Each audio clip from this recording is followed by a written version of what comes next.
Hola, hola queridos amigos, es una alegría nuevamente estar aquí con ustedes para el estudio de la palabra de nuestro Dios. Ha empezado un nuevo trimestre y juntamente con este nuevo trimestre viene un nuevo estudio, ¿sí? Y particularmente estoy feliz. Yo no sé cómo estás tú, espero que la bendición de Dios te esté acompañando, que la paz y la gracia de Dios esté inundando tu casa, tu hogar, tu familia. Gracias por ser parte del estudio de la Biblia conmigo. Mi nombre es César Guarisma. Y bueno, estamos aquí una vez más para el estudio de la palabra de Dios. ¿Sabes lo que vamos a estudiar en este nuevo trimestre? Bueno, nada más y nada menos que el libro de Marcos. Sí, así como lo escuchas, el Evangelio de Marcos. Es interesante este libro porque forma parte de los tres libros sinópticos, que sinóptico significa visto en conjunto.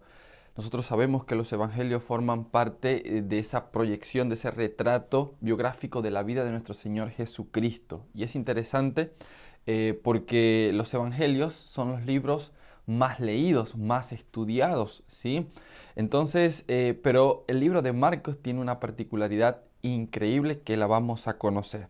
Así que, sin antes, quiero en este primer video poder dar una introducción, y esa introducción requiere algunas características, ¿sí? Compartir algunas características de este libro que nos van a ayudar a poder, sí, establecer las bases para el desarrollo de todos los temas que encierra y registra el Evangelio de Marcos. ¿Sabías tú que el libro de Marcos por mucho tiempo, y no fue hasta el siglo XIX, era el libro de los evangelios, de los cuatro evangelios menos leídos?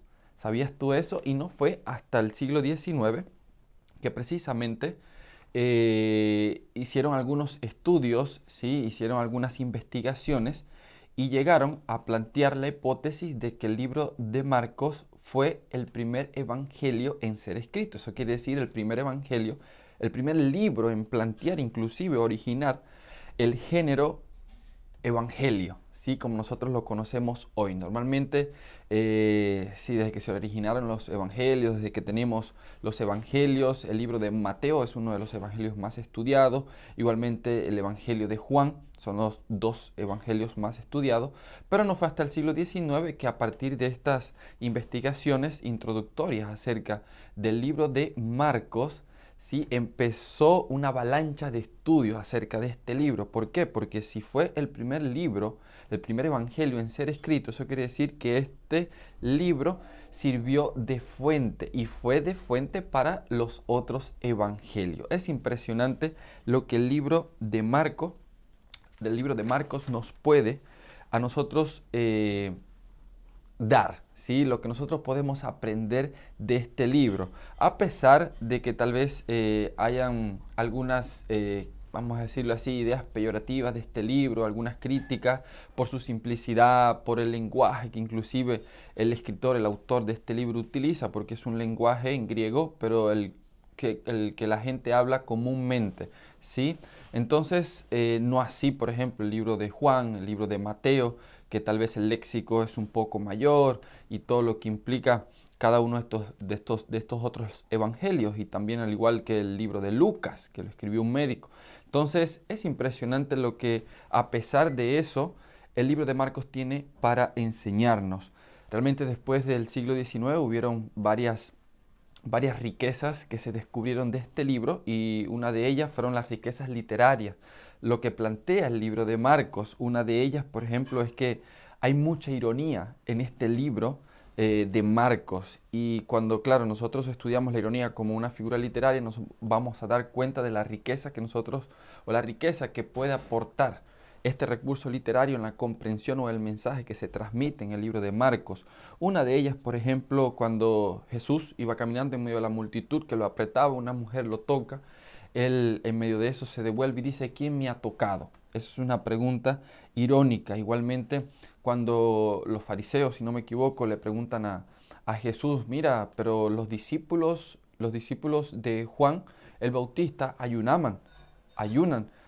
¿Por qué tus discípulos no ayunan? Entonces Jesús hace una pregunta y dice: ¿acaso puede ayunar los que están de bodas mientras está el esposo con ellos? Otra pregunta irónica, que en medio de la ironía deja ver también alguno de estas grandes enseñanzas. Igualmente cuando los discípulos recogieron espigas en sábado fueron también señalados y Jesús le hace otra pregunta irónica. ¿Acaso no leyeron, no estudiaron, no vieron cuando David estaba huyendo y comió de los panes de la preposición del santuario? Increíble lo que nosotros podemos encontrar en el libro de Lucas, principalmente en este recurso literario, la ironía. El libro de Marcos también tiene otro recurso literario impresionante que se le llama ya el sándwich. Ese recurso literario, el sándwich, que es, va contando un relato, en medio de ese relato hay y os surge otra situación, ¿ya? Y después de esa ocasión, de esa situación, se cierra el primer relato que se venía contando. Un ejemplo, el de la hija de Jairo. Cuando este principal de la sinagoga se acercó a Jesús, mira que mi hija está enferma y todo lo demás, en medio de que él se dispone a ir a la casa de Jairo para sanar a su hija, sucede lo de la mujer con el flujo de sangre. Cerró ese capítulo con la mujer del flujo de sangre y llegó después a la casa de la hija de Jairo, y fue ahí cuando también sucedió que Jesús resucitó a la hija de Jairo. Y es algo impresionante este recurso literario porque en una tú encuentras Jesús es tocado, en tal caso la mujer con el flujo de sangre, en la otra Jesús es el que toca, en tal caso a la hija de Jairo y la resucita. Otro recurso literario, hay algo que mucho se ha estudiado en el libro de Marcos y es el silencio mesiánico. Eso que muchas veces Jesús decía a aquellas personas que sanaba, que le decía, mira, por ejemplo, al leproso, uno de los leprosos que curó, él le dijo, mira, no digas nada de quién lo ha hecho. ¿Sí? También podemos ver algunos otros ejemplos, al ciego de nacimiento y así, ¿no? Muchas ocasiones, y eso se habla como el silencio mesiánico, que es es un gran estudio, sí, que se le hace al libro también del libro de Marcos, se plantea y también nos ayuda a comprender la riqueza teológica de este libro. Cuando nosotros vemos de forma general el libro de Marcos, está dividido en dos partes. La primera parte va desde el capítulo 1 hasta el capítulo 8, ¿sí? La mitad del capítulo 8. Y es a partir de la mitad del capítulo 8 hasta el capítulo 16, cuando nosotros encontramos la segunda parte. La primera parte, nosotros vamos a ver cómo el libro de Marcos responde al interrogante de quién es Jesús, y esto lo hace a partir de sus enseñanzas y lo hace a partir de sus milagros. La segunda parte, que va desde la mitad del capítulo 8 hasta el 16, nos va a enseñar y nos va a responder hacia dónde va Jesús. Y Jesús está yendo a la cruz. También esto se va a responder a través de las enseñanzas de Jesús y también a través de sus milagros. La pregunta es, ¿sabes tú quién escribió el libro de Marcos? ¿Has escuchado tú quién escribió este libro de Marcos? Es interesante lo que nosotros podemos encontrar porque esto es una de las cosas que más impresiona, porque si hay un discípulo que fue realmente destacable dentro de los discípulos de Jesús, ¿quién te imaginas quién fue? Bueno, fue Pedro, ¿sí? Fue Pedro. Y bueno, se habla de que el libro de Marcos es el Evangelio de Pedro, pero no que Pedro lo escribió, sino que fue escrito a través de Marcos mismo, quien en tal caso a través de Pedro, lo que Pedro le iba diciendo, lo que Pedro le iba relatando, él iba registrando, ¿sí? Sabes, hay algo interesante que yo anoté por aquí para que nos quede claro este asunto acerca de la autoría de este libro. Dice, como los otros evangelios canónicos, el evangelio de Marcos no identifica en ninguna parte a su autor, ni siquiera cómo es el caso de Lucas o Juan, la ocasión en que fue escrito. Los títulos de cada uno de los 4 evangelios que fueron asignados según la tradición de la Iglesia aparecen en la primera mitad del siglo II. Y dice, la nomenclatura normal es Evangelio según Mateo, ¿ya? Evangelio según Marcos. Con referencia a la tradición evangélica, la Iglesia primitiva utilizó la palabra evangelio regularmente en singular y rara vez en plural, lo que indica que concibía la tradición evangélica como una unidad, es decir, el único evangelio en 4 versiones. La primera referencia al autor y circunstancias del segundo evangelio proviene de Papías. El segundo evangelio es este de Marcos, obispo, dice aquí, de Hiriápolis, en Asia Menor. Y dice así, en una obra titulada Exégesis de los oráculos del Señor, compuesta en algún momento antes de la muerte de Papías en el año 130.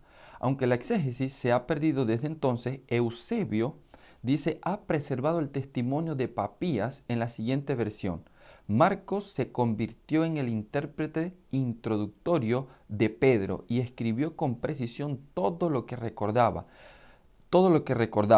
no ciertamente en orden de las cosas dichas o hechas por el Señor, porque Marcos no había oído al Señor ni lo había seguido, sino que más tarde, como dije, siguió a Pedro, quien enseñaba según la necesidad, pero no hacía, por así decirlo, en orden de los oráculos del Señor, de modo que Marcos no hizo nada de malo al escribir así las presentaciones individuales, tal como lo recordaba, porque a una cosa prestó atención, no omitir nada de lo que había oído y no hacer declaraciones falsas de ellos. Marcos llegó a ser y llegó a trabajar, llegó a ser ayudante del apóstol Pedro. Y es por eso que la tradición, la historia de la iglesia registra que, si bien es cierto, el que escribió Marcos fue Marcos, la fuente del cual Marcos tomó para escribir este evangelio fue de Pedro.